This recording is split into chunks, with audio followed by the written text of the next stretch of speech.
As a cultural biologist for the Cherokee Nation, Smith-Trevino preserves some of our tribe's most sacred and important plants. She hopes the work she's doing now will plant the seeds of hope for future generations.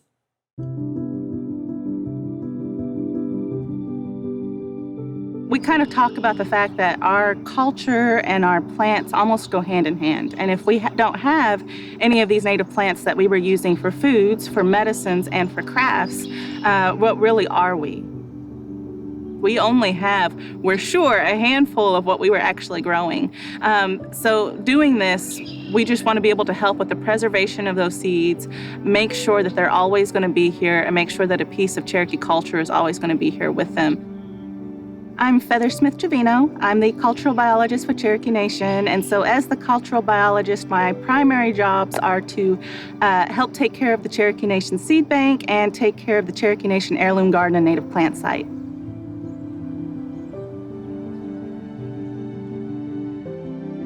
The native plant site, when we talk about that, it's really referring to the plants that were either native to Oklahoma or are native to the Southeast. When we talk about our heirloom gardens, we're talking about our crops. So we're talking about the corn, the beans, squash, gourds, things that were specifically grown in the garden setting that we had to grow, that we had to cultivate.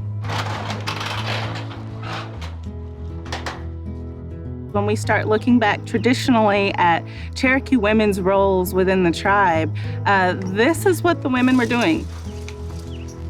You know, women were out there every day. They were taking care of those crops. They were the ones planting, they were harvesting. The men helped, but this was really where the women dominated. Cherokees as a people, we were a stationary tribe because we were an agricultural tribe. So our growing of our plants and the growing of our gardens, it dictated everything in our lives. And that's even when you start looking at our ceremonies, our important holidays throughout the year, they all kind of center around planting. Having the women in charge of that role really just shows how important women were in our culture. So it does, it brings a sense of pride being out here.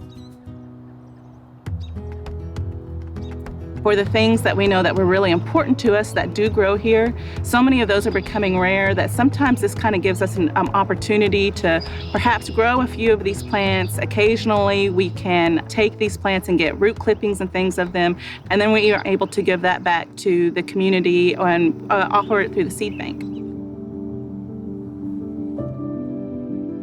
So we have the Cherokee White Eagle corn here.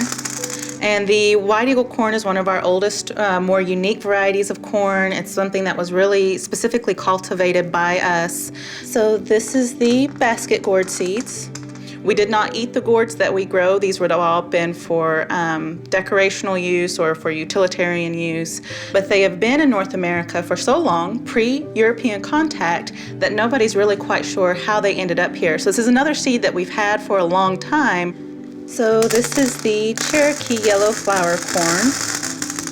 This is actually one of 3 different varieties of flower corns that we grow. So we've got the Cherokee colored flower, the white flower, and the yellow flower. And actually I think probably the colored flowers are more popular of the 3, but they're all really good for, you know, best ground into something like cornmeal. So they're all really good corns to eat, but they're more starchy than something like a sweet corn would be. So it really is something that needs to be prepared.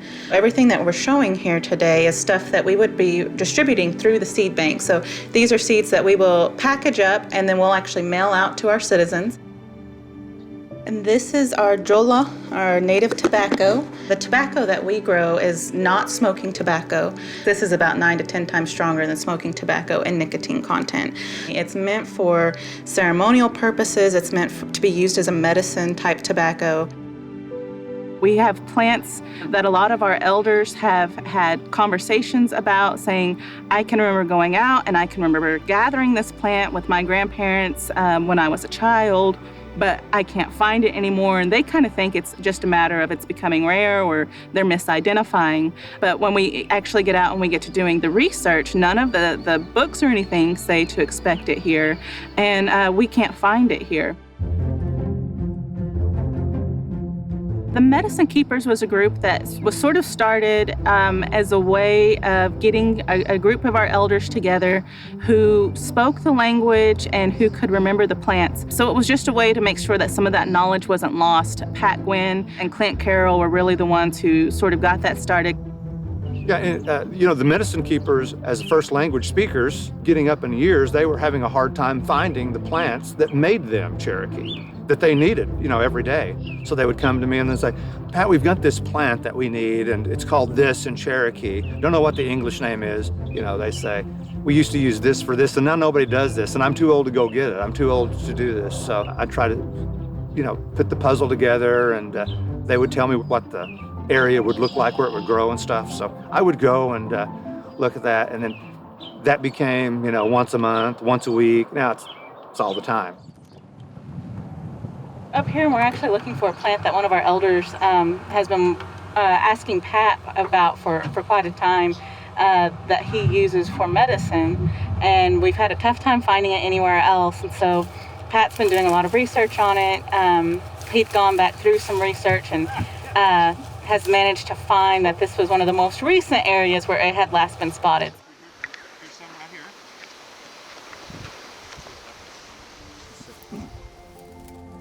We've been searching for this for almost 10 years, looking through old Oklahoma University biosurvey records.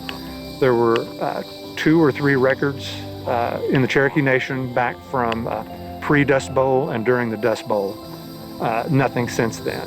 And then this is actually the latest record.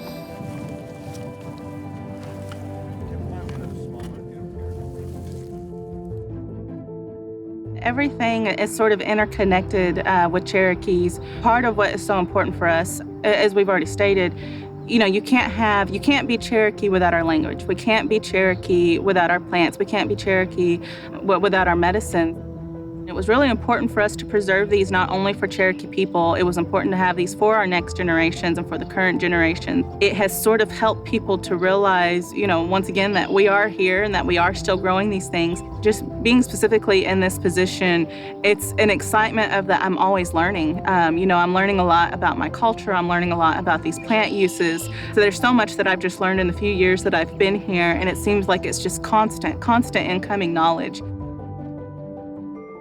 Personally, being Cherokee it's everything. I don't think a lot of times that we tend to realize, and I don't think growing up that I always realized how ingrained my personality and so much of how I think and who I am really came from being Cherokee. Anything that I even do day to day, I get to realizing that this really kind of comes back from those old cultures, those old traditions. This is part of being Cherokee.